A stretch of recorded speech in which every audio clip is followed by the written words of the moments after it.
Ada situ biasanya hobi kalau perusahaan saya tuh punya platform membantu band independen Indonesia yang mampu dan ingin mencapai audiens global.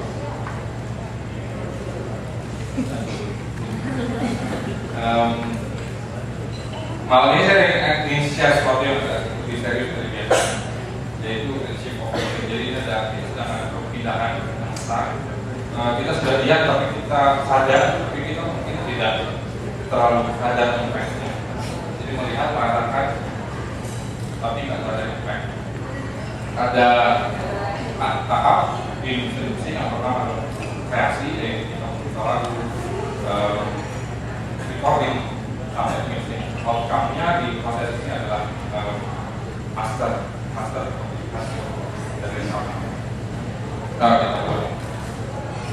Kemudian di proses ini tadinya studio mixer itu asal dari pegang, sekarang masih ada, tapi sekarang ini kebanyakan studio itu pindah ke layar komputer. Anda sudah studio hidup dalam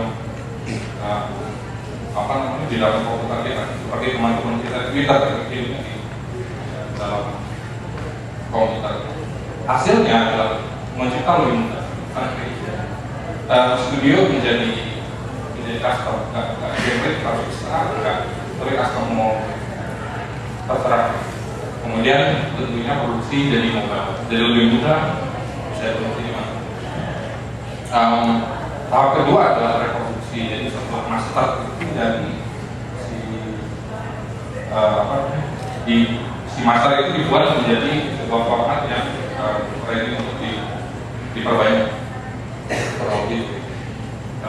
Di proses ini yang terjadi adalah perubahan dari analog ke digital. Tadinya tadi kita bilang ada kaset dulu waktu tahun 90-an saya di album itu masternya kita satu isi yang dicetak dari kaset. Sekarang itu enggak, hanya file aja, fisiknya sudah tidak ada. Artinya jadi hanya file digital. Master ini jadi mudah karena perubahan ini lebih cepat. Kemarin saya ketemu teman-teman saya, ada tesis kalau nanti ke depan itu produksi nggak usah lagi mixing, karena sudah ada data di laptop ini. Kemudian pasti di storage archive. Teman-teman saya tahun 90-an itu masalahnya sebenarnya sudah hilang. Ke depan mudah-mudahan tidak terjadi lagi. Yang ketiga adalah setelah master itu jadi distribusikan pasti. Nah, di proses distribusi ini adalah kalau digital kita buat XML file-nya, server Spotify, server music itu dan sebagainya. Kalau yang analog kita antar ke toko. Dulu itu kita harus beli di record store. Sekarang ya lewat aja. Aneh sih di kaset, harus di CD, di AFC itu nggak perlu beli. Tapi sekarang terjadi seperti itu di Indomaret. Kemudian sekarang retail udah bukan lagi musik, tapi perusahaan teknologi, iTunes dan lain sebagainya. Kemudian yang terjadi itu new sales model, jadi memang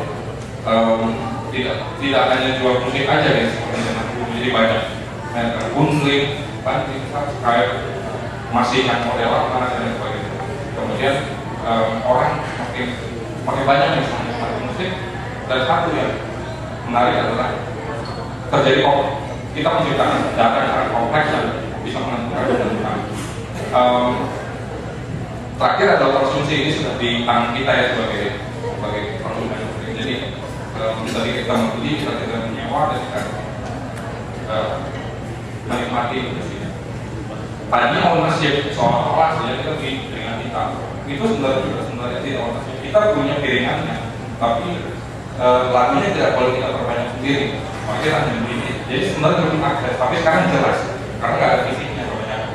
Spotify kan berarti langganan ya lagu pun hilang. Rasa itu satunya milik kita. Hasilnya adalah konsumsinya banyak, mulai jaringan kita, kaset hingga digital semua ada. Kemudian musik itu kerasa jadi banyak. Mr. Radio bilang sekarang 30 juta, Deezer kemarin bilang 35 juta. Dulu ada sebanyak itu, tapi kita nggak pernah tahu. Kemudian pasti mengkonsumsi menjadi lebih murah. Jadi, tapi yang buruk sebenarnya kita confused. kita nih di masa-masa kita bingung. Karena selama ini kita biasa cek kopi. Mau denger lagu di mana? Kalau denger album baru di mana? Di radio. Mau denger album review baru di mana? Di Steam atau di Rolling. Mau produksi lagu seperti apa? Lagu ini kayak Coldplay. Sekarang udah nggak ada itu. Jadi kita malah bagus dengerin, tapi sebenarnya kita bingung. Karena yang menguasai ilmu memasarkan musik itu hanya di industri musik. Sekarang ini perusahaan PR, perusahaan agensi, macam-macam. Nggak harus itu. Kita jadi bingung. Dulu itu launch album harus di rilis party. Sekarang di Twitter itu kan sama ya. Dulu teriak-teriak di pinggir jalan. Nah sekarang banyak yang berubah. Teori itu consumer behavior persepsi akan musik secara seni dan kita berubah. Nah sekarang ini yang hasil dari semua itu, hasil kebingungan itu adalah musik dinikmati oleh lebih banyak orang dan paling banyak dalam sejarah hidup orang. Caranya untuk tentunya harus ada cara untuk sukses itu. Ya kita harus milih sih, karena dari banyak yang alat kreatif itu harus milih. Kayak kemarin contohnya Foo Fighters, dia mencoba digital cetak nge-strike, kemudian dia jadi band yang sangat analog. Dia menciptakan dalil, akhirnya sekarang dia ada band analog yang sukses jadi era digital. Jadi pick your fight, jangan kayak semua.